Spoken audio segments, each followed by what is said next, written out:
Hey everybody. So I've been working on all my shelving for the kitchen cabinets, and I wanted to share with you a little tip to make things a little easier for creating shelf pins holes when making cabinets. There are products out there, obviously, that you can buy. You can go on Amazon or go to your local wood shop or big box hardware store, and they'll have some jigs that you can use. Most of the ones that I found were either pretty expensive for what you're getting, or they're pretty small. If you're doing, like, for example, bookshelves in a bookcase or something like that, where you have a lot of them, a 6-inch piece of plastic material, it's just going to take you forever to create a bunch of shelf pin holes. So I came up with a inexpensive way to create myself a jig. What I ended up doing is I bought some pegboard, and you can see I basically created a shelf pin jig out of pegboard. So since it's pre-drilled, it's pretty uniform, because when they're punching it at the factory, obviously they're using machines that keep it pretty uniform. So all I decided to do was just kind of cut it down, and I made two different jigs actually. So I made it for like a small area to be able to fit inside a small cabinet, and then also a longer one in case I needed to make a long run for, say, a bookshelf. The way I did it was I essentially measured off the distance that I was going to, the inset that I wanted on the cabinet. So, for example, let me get a piece of just a piece of plywood. So, for example, say this is the inside of your cabinet. Say this is going to be the face frame will be here. You want to drill holes. This is basically my guide. So I make my guide a certain distance, and then I can just run it up against there and then drill my holes that I want. And then once I get to the last hole, then I can move it up, lock this into place with a pin, and then drill some more holes and keep going. And so this little guide right here allows me to stay in line with the board. And I basically made two different distances. So this is 2 inches from the end, and then this is 2.5. The reason being is, depending on what you're using it for, I typically use the shorter side for the front of the cabinet where the face frame goes, and then I use the back, the wider side for the back cabinet, because if you use a very thin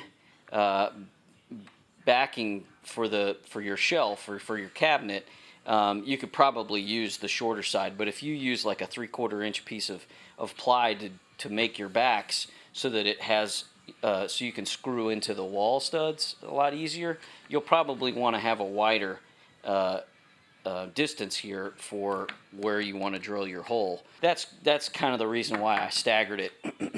Sometimes I use it, sometimes not, but I just gave myself two ways of being able to do it. The other thing that I did is I made sure that that the distance from the center of the hole to this edge and the distance from the center of this hole to this edge is uniform. So that way, when I'm doing one side of the I can do one cabinet, and then when I'm ready to do the opposite side, I can just flip it over and do that side and drill it, and it's going to be level no matter if you use the base of the cabinet as a guide to start from.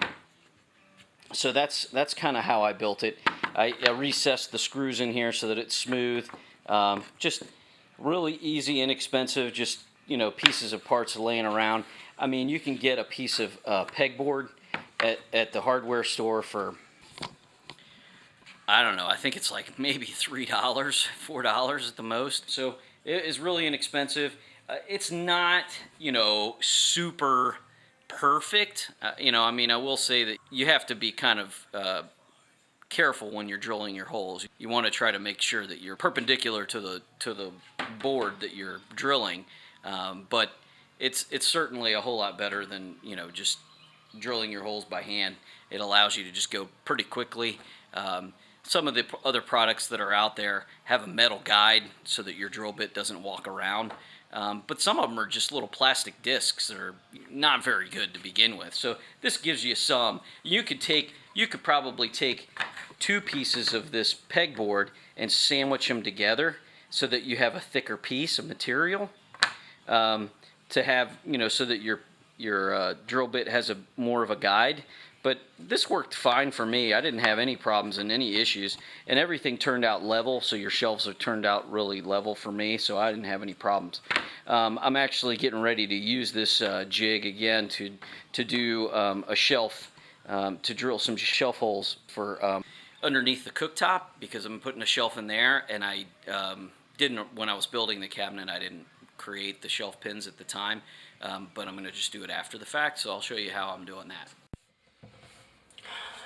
So this is the cabinet that I want to do the shelf pins in, and so I'm using the short side of this this jig. Now normally you would the face frame wouldn't be on because you'd be doing it during construction, and you would basically put this up against the edge of this board right here and drill your holes. Since I'm doing it after the fact, I'm just going to be using the jig as a guide in this direction. So I'm going to put it up against there like this, and then drill my holes here, and then I can flip it the other direction for the other side and drill them on the other side. And that was the importance of making sure that the distance from this bottom hole to the edge and the distance from the bottom hole, this top hole, to the edge are the same, so that you can flip from one side of the cabinet to the other knowing that your holes are going to be level when you drill them. The other thing that I've done is I know how deep my pins should be, and then I added the thickness of this pegboard to that so that I don't go through it.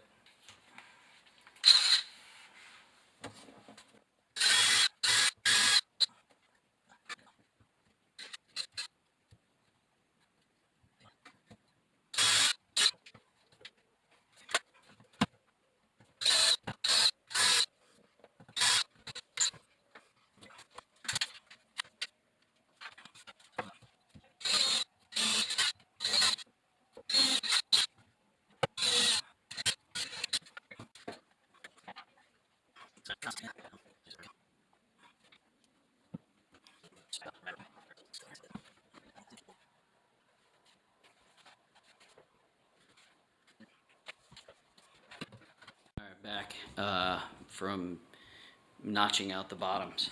So the best way I thought to do it was just to go ahead and use the router. So I just got a bit and just kind of notched it, and it's nice and flat on each side, as you can see right there. So we'll go ahead and test it out.